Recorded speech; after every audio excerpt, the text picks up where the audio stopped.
Top 10 pinaka-worst na bansa para sa mga manggagawa sa taong 2025 batay sa ulat ng International Trade Union Confederation or ITUC. Pero bago yan ay huwag kakalimutang mag-like at subscribe sa ating channel para laging updated ka sa ganitong mga klaseng video. Alam mo ba na sa kabila ng pagunlad ng teknolohiya, globalisasyon at mga kasunduang internasyonal, milyong-milyong mga manggagawa sa buong mundo ang hindi pa rin ligtas sa pang-aabuso. Sa maraming mga bansa, ang karaniwang trabahador ay walang sapat na karapatan, walang proteksyon sa batas, at sa ilang matitinding kaso, pinapatahimik kapag nagrereklamo, minsan ay gamit pa ang karahasan. Kaya't sa videong ito ilalahad natin ang top 10 worst countries for workers sa taong 2025 batay sa pinakabagong ulat ng International Trade Union Confederation o ITUC. Sila ang gumagawa ng taunang Global Rights Index na sinusuri ang kalagayan ng mga manggagawa sa mahigit 140 na bansa. Simulan na natin ang countdown mula sa ika-10 hanggang sa pinakadelikadong bansa para sa mga manggagawa ngayong taon. 10. Turkey. Ang Turkey ay matagal nang tinutuligsa dahil sa mahigpit na kontrol ng gobyerno sa civil society, lalo na sa mga union ng mga manggagawa. Ayon sa ITUC, patuloy ang pagsupil sa karapatang magprotesta at mag-union sa bansa. Sa mga nakalipas na taon, libo-libong mga manggagawa ang na-dismiss o sinuspindi mula sa trabaho dahil lamang sa paglahok sa legal na pagkilos.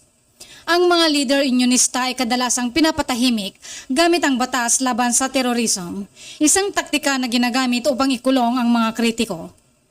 Maging ang mga simpleng strike o welga ay tinuturing na illegal at marahas na binubuwag.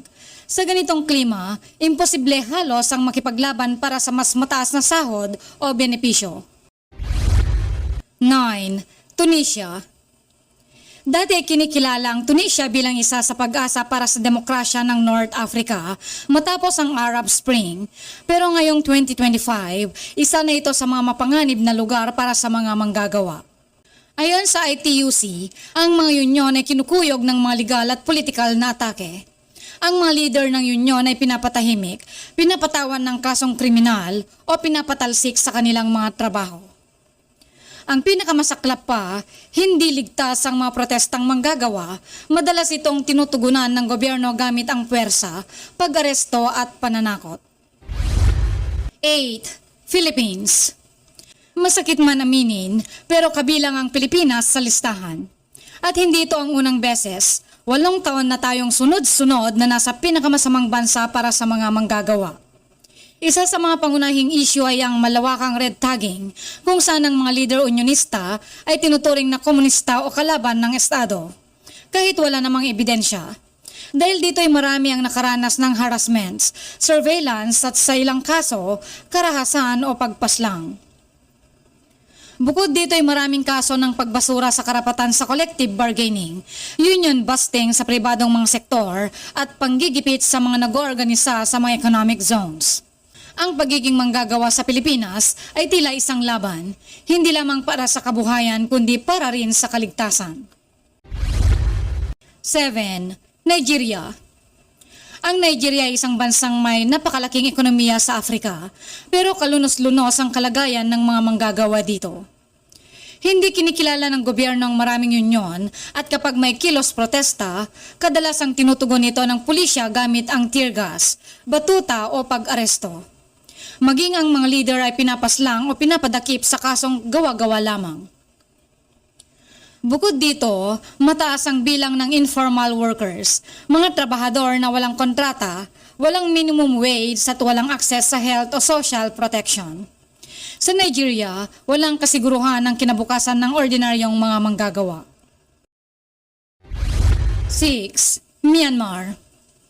Simula nang bumalik sa kapangyarihan ng military junta noong 2021, tuloy-tuloy ang pag-atake sa karapatang pantao lalo na sa mga manggagawa. Pinagbawal ang mga union, dinakip ang mga labor leaders at sinalakay ang mga opisina ng mga labor rights organizations. Marami sa kanila ay kasalukuyang nakakulong na nasa underground movement upang makaiwas sa military crackdown. Ang mga welga ng manggagawa ay tinuturing na rebelyon at tinutugis ng sandatahang lakas ng gobyerno. Sa ilalim ng ganitong kondisyon, malinaw na isang Myanmar sa pinakadelikadong lugar para sa isang manggagawa sa ngayon. 5. Eswatini, dating Swaziland. Ang Eswatini ay isa sa iilang natitirang absolute monarchy sa buong mundo. Sa ilalim ng ganitong sistema, halos walang kalayaan ng mga mamamayan, lalo na ang mga manggagawa. Ang sinumang magtangkang magprotesta ay binubuwag, inaaresto o sinasaktan. Ilang beses nang naiulat ang paggamit ng live ammunition ng pulis laban sa mga labor protesters. Sa Eswatini, hindi ka lang mawawala ng trabaho kapag naging aktibo ka sa union. Maaari pang mapahamak ang iyong buhay. 4. Egypt. Sa Ehipto, laganap ang paggamit ng anti-terror laws upang arestuhin ang mga unionista. Ang mga welga ay tinuturing na banta sa pambansang seguridad at ang mga leader ay sinasailalim sa matagal na detensyon kahit wala namang kaso. Ang mga kumpanya naman ay malayang nagsasagawa ng union busting na hindi naman pinipigilan ng gobyerno. Sa ganitong kalagayan, takot ang mga manggagawa na magsalita, mag-organisa o humingi ng makatarungang kondisyon sa trabaho. 3. Ecuador. Ang Ecuador ay nahaharap sa matinding labor crisis. Ang mga manggagawa sa sektor ng transportasyon, agrikultura at serbisyong pampubliko ay madalas nagwewelga. Ngunit sa halip na tugunan ng mga hinaing, sinasagot ito ng gobyerno ng karahasan. Pinapatalsik sa trabaho ang mga sumasali sa kilos protesta, habang ang mga leader ay dinadakip sa mga gawa-gawang kaso.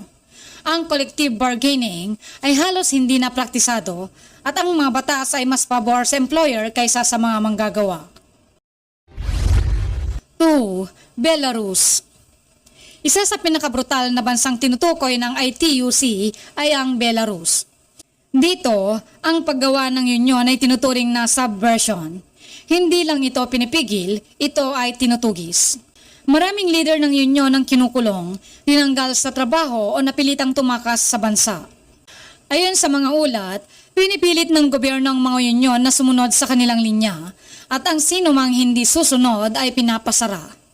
Ang boses ng mga manggagawa ay literal na itinuturing na banta sa estado. 1. Bangladesh. At sa unang pwesto, ang pinakamasamang bansa para sa mga manggagawa sa taong 2025 ay walang iba kundi ang Bangladesh.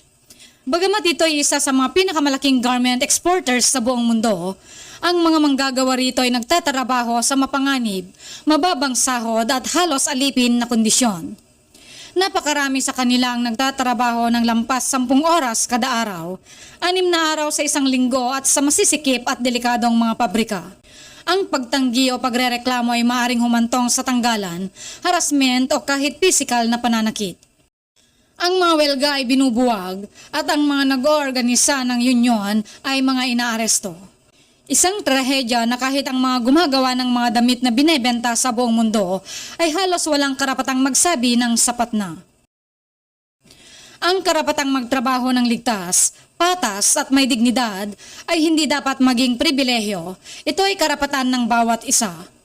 Pero habang may mga bansang hindi kumikilala sa boses ng mga manggagawa, dapat nating palakasin ang suporta sa mga union, sa mga aktivista at sa mga batas na tunay na nagtatanggol sa karaniwang mga tao. Kung may natutunan ka sa videong ito ay huwag kalimutang i-like, i-subscribe at i-share na din ang videong ito sa iba dahil ang kaalaman ay sandata. Hanggang sa susunod na episode, kaibigan, tayo'y maging mapanuri at ipaglaban ang karapatan ng bawat manggagawa.